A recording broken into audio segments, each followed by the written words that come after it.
Hey there, welcome to the Movie Review Mom YouTube channel. If this is your very first time here, yay! I'm so glad you're here.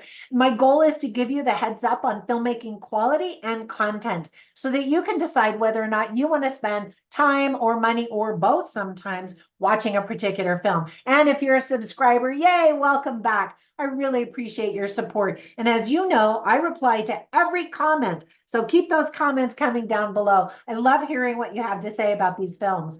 So today, the movie I'm reviewing is called Memory. This very dramatic film is now playing on Amazon Prime. It's rated R and it's an hour and 40 minutes. My overall movie review mom grade is a B+.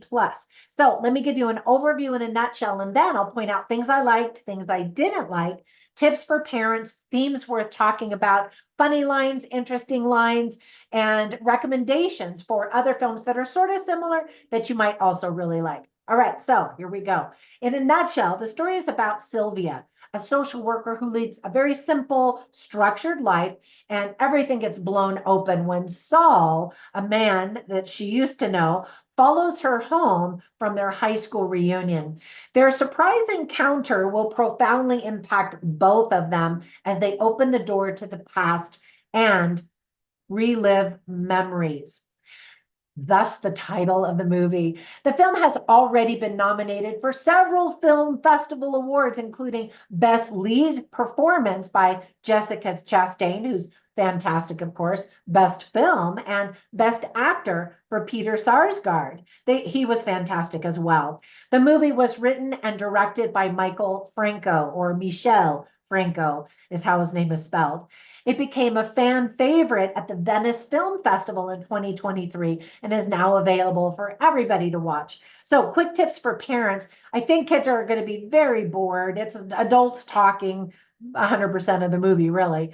Conversations about rape and forced acts of sexual abuse. We attend several Alcoholics Anonymous meetings with the protagonist.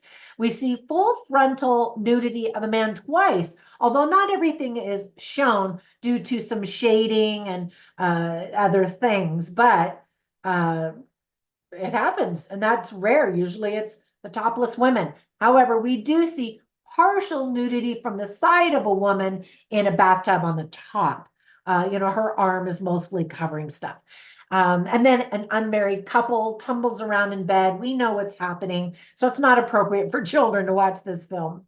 Some of the themes that are illustrated very well are PTSD, sexual abuse, the accuracy of memory, dementia, parenting, family secrets, broken people, and emotional pain and detachment. Now, onto the list of things that I really liked about this film. It begins with Jessica Chastain. She is such a terrific actress. I love her in everything that she does.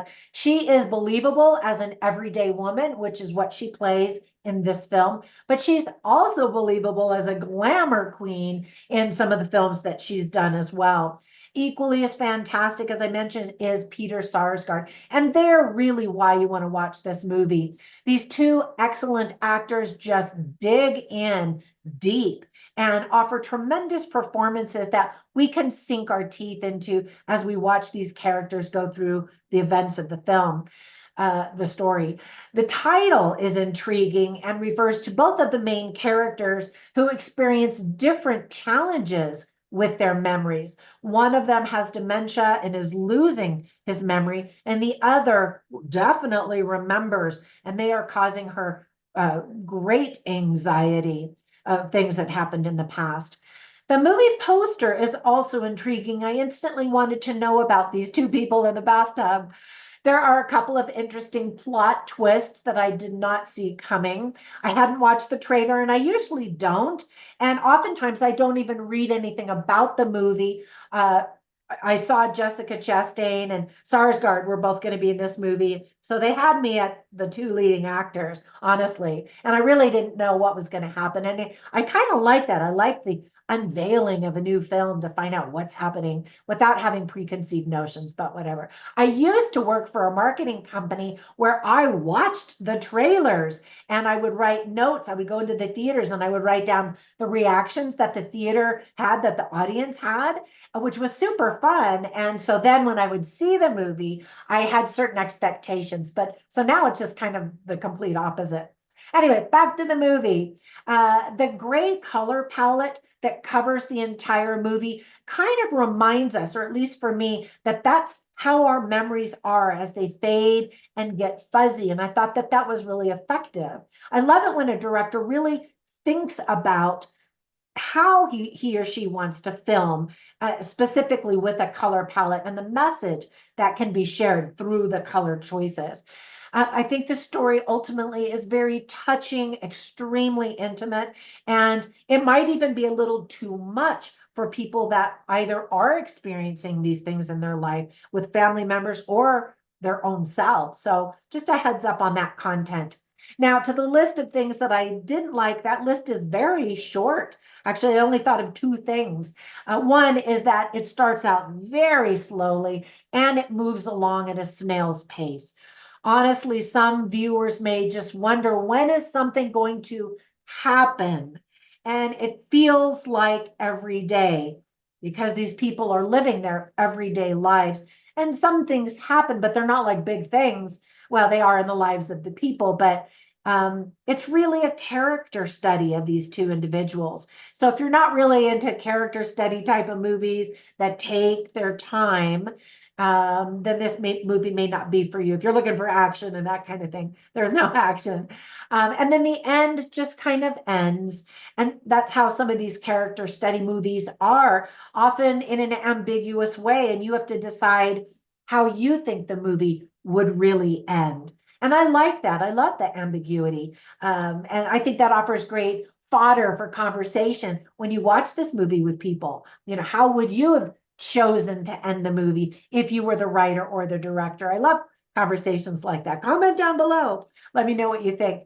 And then while the acting is fantastic, this type of film, as I mentioned, will not suit everyone's taste. It is depressing, yet somewhat hopeful at the same time at the very end. So you'll see.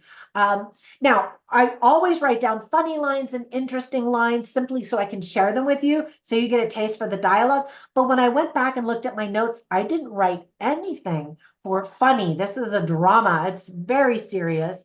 And I also didn't write down any interesting lines. Nothing is super, super profound, I wouldn't say. And I thought of some lines that I wanted to share with you, but they would have been a little bit of spoilers. So anyway, I don't share any of those with you today in this review, but I do normally, just so you know, in case you're new to my channel. But one thing I always do is I share 3 movies that instantly I think of as I watch movies. So these are the 3 that I thought of. The first one is The Good Nurse. And by the way, all of these movie recommendations star Jessica Chastain because I adore her so much. So she plays a regular nurse in the movie The Good Nurse. If I remember correctly, that came out on Netflix last year, and it was based on a true story, which was frightening. Now, I actually teach at a nursing college, and my twin sister is a nurse practitioner. And so I was very interested to see how they were going to portray this story. I will queue up my review of that one. I'm pretty sure.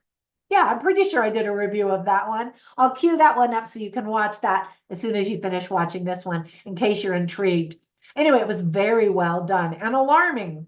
And then another movie is called Ava. Now, if you're wanting Jessica Chastain in full-on action, this is the movie for you, where she plays I'm trying to remember if it was a spy or an assassin or both. Anyway, there's lots of action, and she kicks bad guy butt pretty hard. And there's some interesting plot twists in that one. And then another one where she's just elegant and beautiful, smart and sophisticated is Molly's Game. Now, this one involves gambling and there's some twists in that one as well. But I love this character that she portrayed beautifully in that film. So if you're a Jessica Chastain fan, you'll love those. And if you've never seen her in anything else, definitely check those out. And I think you will be a fan. All right. So when you get a minute, run over to Instagram. You can follow me at Movie Review Mom, but you can also follow me as Trina Boice, which is my name, where you'll learn about all of my books and when they are offered for free on Amazon, which is almost every weekend.